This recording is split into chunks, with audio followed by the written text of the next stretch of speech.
Okay, so the 2023 Annular Solar Eclipse just finished, and it was magnificent. I'm really excited for the upcoming total solar eclipse that's going to be crossing America on April 8th, 2024. So I'm gonna grab the Seestar and we're gonna head back into the observatory, check out some equipment, and we're also going to look at the Seestar a little bit more and do some Q&A. So be right back.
All right, so the scenery has changed a bit. We are now in a home observatory. We're gonna show you a little bit of solar imaging gear, and I'm going to hand it over to some wonderful folks from ZWO. Awesome. So yeah, we had a lot of success, obviously, with the Seestar earlier. Right now, we're doing some time-lapse video with this big 132 millimeter aperture refractor, using, of course, this big beefy AM5 mount. It's a very heavy refractor. We've had a lot of luck, especially even deep sky late at night. I'm getting 0.3, 0.4 guiding, which is excellent. But it's a big beefy refractor on the AM5, which I've really loved. Very versatile mount. ASI 6200, great resolution on that. ZWO 7-slot filter wheel, 2-inch filters. The 174 for guiding. EAF, it's a wonderful setup here, and really happy to use it moving forward with some solar imaging. Thanks, guys, for joining us. Today we have our hydrogen alpha tuned 50 millimeter telescope here.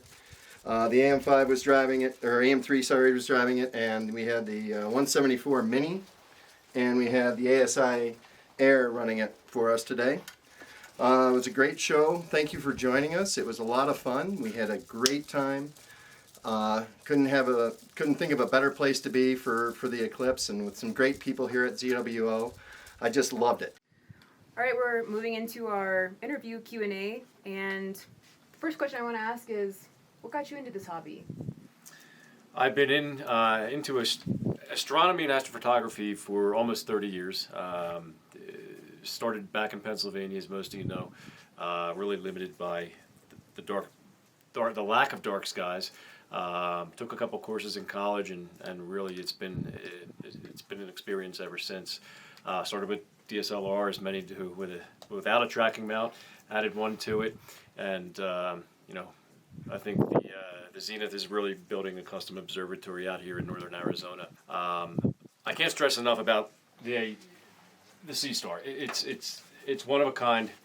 The price point is fantastic. I am actually having more fun with the Seestar than all my other equipment out here in the observatory.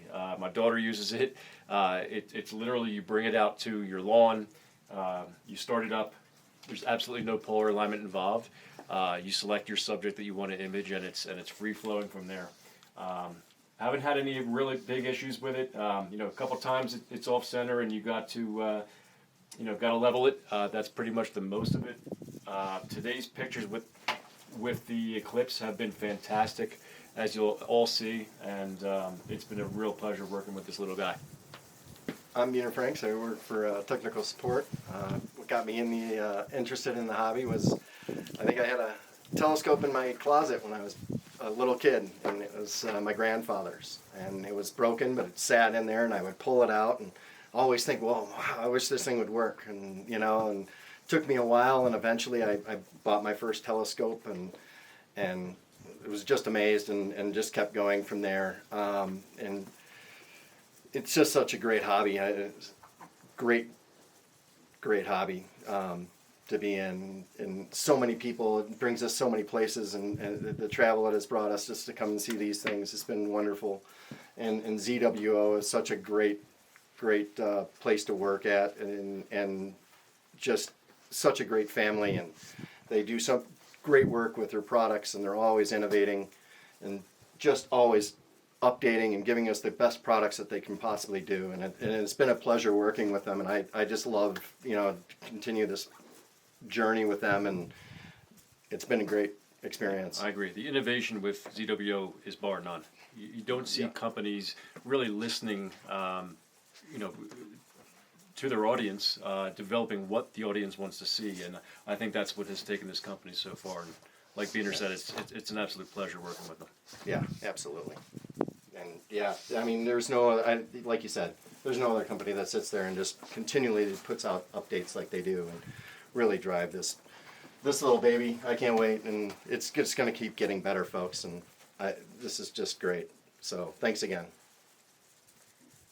So what do you see for the future of Seestar?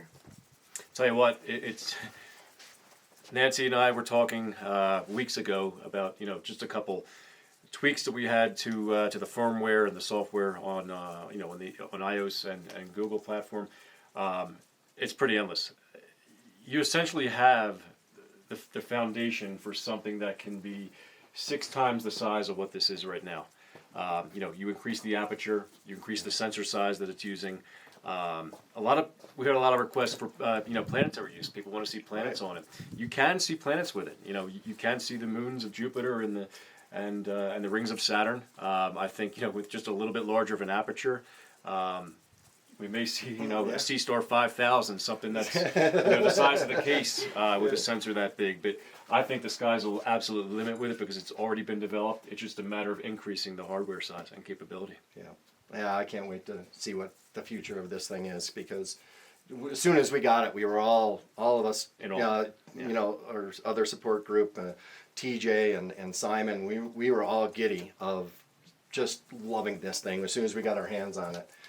So, and I just really can't wait to see what comes next. I mean, I know they're going to be working on projects that are going to make us real happy real soon. So, Well, awesome. Well, thank you so much. And if you have any further questions, please feel free to reach out to the team. And thanks again for joining us.